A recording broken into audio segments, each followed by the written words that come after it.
Okay guys, welcome back to Henry Balin Channel. Hari ni kita buat last drop off 2025 guys. Kita berada di Teluk Kerang. Air baru saja pasang. Kita update lah apa hasil-hasilnya. Harap tak ada jaring lah dekat depan tu.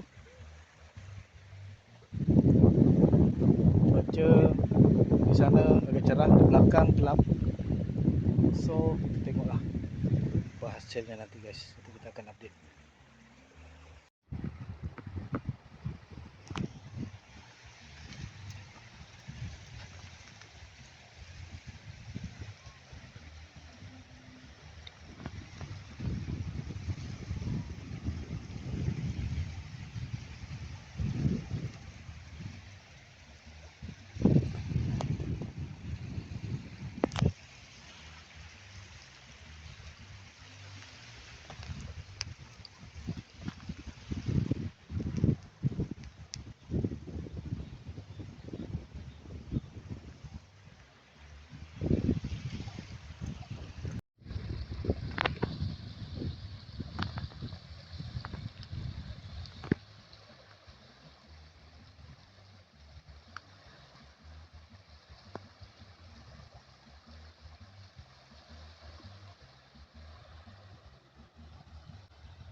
Buah kelada guys. Ini dah masak dah. Nanti kita try menjiwai rasa dia. Yang ni dah lembut. Ini kan masih keras lagi. Jarang jumpa buah ni di sini guys. Okey guys, kita merasa buah pedada guys. Ini dia. Sambil kita menunggu pancing kena tarik, kita merasa buah pedada. Ni isi dia guys. Ada orang guna mancing juga buah ni.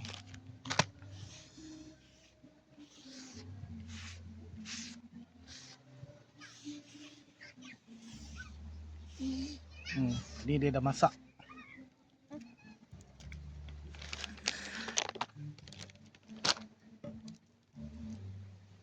Ini kancing. Nah, ini.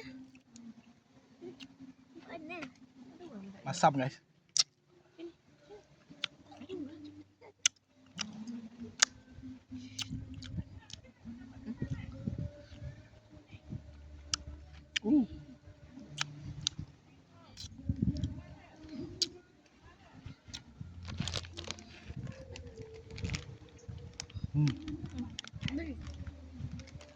Masam.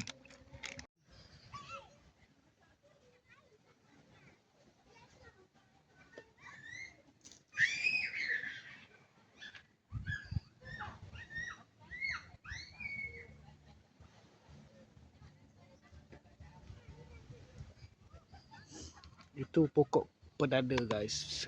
Banyak buah dia. Kalau kita tengok, semua buah dia tu guys. Kita tidak bawa penyolok tadi. Kalau kita bawa penyolok, boleh kita julok-julok je guys. Sambil kita tunggu mancing.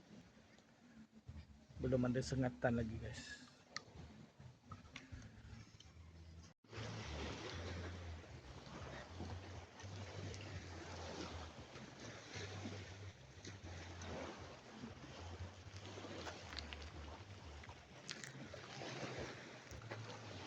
Belum ada tarikan guys.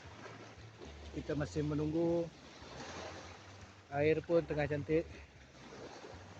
Belum sampai ke tebing lagi. Tunggu petang-petang tengok ada hasil ke tidak di Teluk Kerang pada kali ini.